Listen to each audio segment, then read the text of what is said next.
امام اعظم امام ابو حنیفہ بڑے محتاط ہیں فتویٰ لگانے میں، لیکن امام صاحب فرماتے ہیں کہ کسی بندے نے نبوت کا دعویٰ کیا کہ میں نبی ہوں، مجھ پر وحی اترتی ہے، اور دوسرے آدمی نے اس سے دلیل کا مطالبہ کیا کہ تم نبی ہو، کوئی دلیل، تم نبی ہو، کوئی معجزہ۔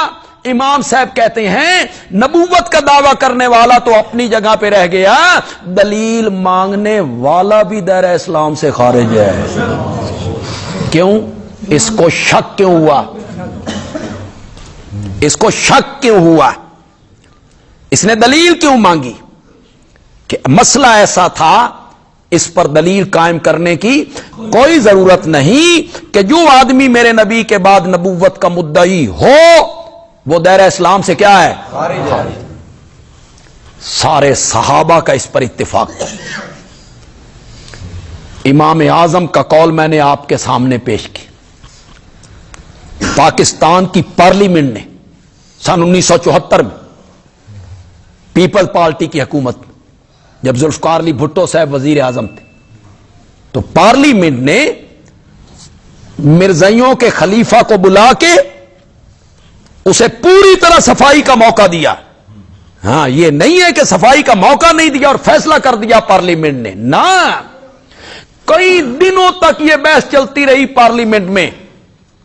حضرت مولانا مفتی محمود تھے رحمت اللہ علیہ، بریلوی مکتب فکر کے شاہ احمد نورانی تھے، وہ قومی اسمبلی کے ممبر تھے، یہ سارے لوگ وہاں تھے، موقع دیا گیا۔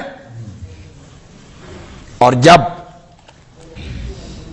مرزائیوں کے نمائندے نے پارلیمنٹ میں وہ آیا، اس کی سفید داڑھی تھی، سر پہ اس نے پگڑی باندھی ہوئی ہے، روشن اس کا چہرہ ہے، تو ممبر ایک دوسرے کو کہتے ہیں یہ بھی کافر نے،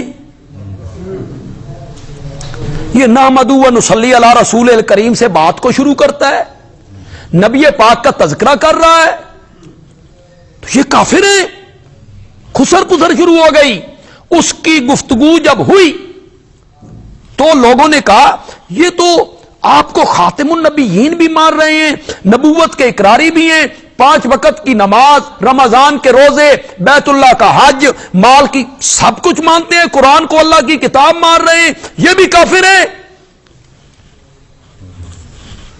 پھر علماء نے وہاں بحث کی۔ میں آپ کو ایک لطیفے کی بات سنوں۔ ہمارے دیوبند کے ایک عالم تھے، وہ بھی قومی اسمبلی کے ممبر تھے، مولانا غلام غوث ہزاروی، وہ بھٹو صاحب کے بہت قریب تھے۔ مفتی محمود صاحب سے ان کا اختلاف ہو گیا تھا اور وہ بھٹو صاحب کے قریب ہو گئے تھے، تو بھٹو صاحب ان سے کہنے لگے کہ میں تو مرزائیوں کو غیر مسلم اقلیت قرار دلوانے کے حق میں ہوں، لیکن میری بیوی نصرت بھٹو نہیں مندی۔ وہ کہتے ہیں یہ کیسے کافر ہیں؟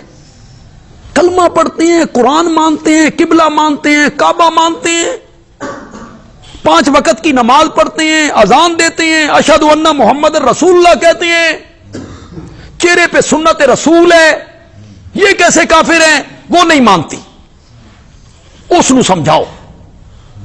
مولانا نے کہا وقت دو، سمجھا لیتے۔ صبح کے ناشتے پہ ٹائم مقرر ہو گیا کہ صبح کا ناشتہ آپ ہمارے ساتھ کریں، تو انہیں سمجھائیں۔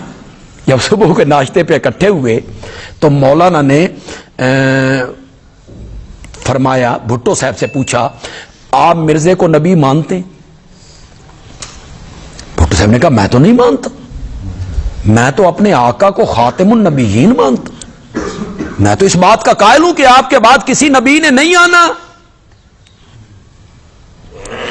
تو مولانا نے نصرت بھٹو سے پوچھا بھئی تو مندی ہے مرزے نو نبی؟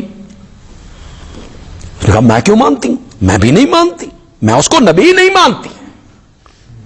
تو مولانا غلام غوث ہزاروی نے مرزا غلام احمد قادیانی کی ایک کتاب نکالی اور بھٹو صاحب کے سامنے اور نصرت بھٹو کے سامنے رکھی، پڑھو اسے، جس میں مرزا غلام احمد قادیانی نے لکھا جو مجھے نہیں مانتے وہ جنگل کے سور ہیں، ان کی عورتیں کتیاں ہیں، اولاد البغایا، بغایا کہتے ہیں کنجریوں کو، جو مجھے نہیں مانتے وہ کنجریوں کی اولاد ہیں۔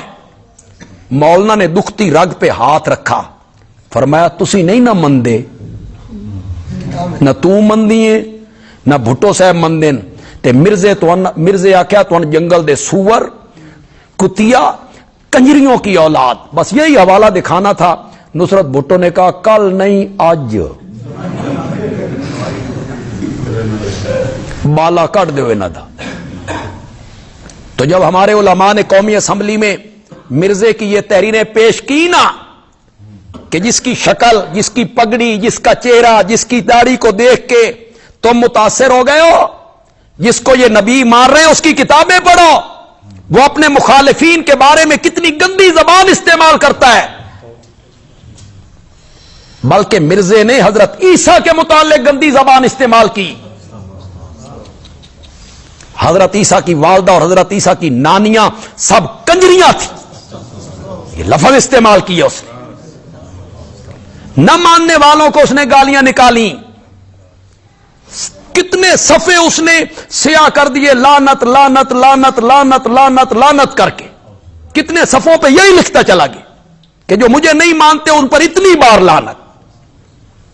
یہ پارلیمنٹ میں پوری بحث ہوئی، دونوں طرف کے دلائل سامنے آئے، اس کے بعد متفقہ طور پر ہماری پارلیمنٹ نے فیصلہ کیا کہ مرزائی جو ہیں چاہے وہ قادیانی ہو یا لاہوری ہو وہ دائرہ اسلام سے کیا ہیں؟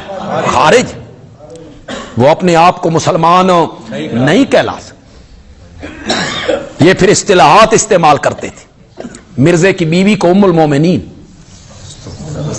اور اس کے مسند پہ بیٹھنے والوں کو خلیفہ، خلیفہ اول، خلیفہ ثانی، تو پھر آذان، کلمہ، پھر سن 1985-84 میں جنرل محمد ضیاء الحق صاحب کی حکومت میں ایک اور آرڈیننس پاس ہوا کہ یہ مسلمانوں کی اصطلاحات استعمال نہیں۔ غیر مسلم جو ہے ان کا کیا تعلق ہے قرآن سے، ان کا کیا تعلق ہے کلمے سے، ان کا کیا تعلق ہے نماز سے، ان کا کیا تعلق ہے مسجد؟ یہ اپنی عبادت گاہ کو مسجد نہیں کہہ سکتے، یہ کلمہ نہیں پڑھ سکتے، یہ لکھ نہیں سکتے کلمہ۔ یہ جنرل صاحب کے زمانے میں یہ آرڈیننس پاس ہوا تو حضرت صدیق اکبر رضی اللہ تعالی عنہ سے لے کر پاکستان کی پارلیمنٹ تک سن 1974 اور 85-86 متفقہ فیصلہ ہے امت مسلمہ کا کہ جو آدمی میرے نبی کے بعد نبوت کا دعویٰ کرے گا وہ دائرہ اسلام سے کیا ہے؟ اللہ تعالیٰ عمل کی توفیق عطا فرمائے۔ الحمدللہ رب العالمین۔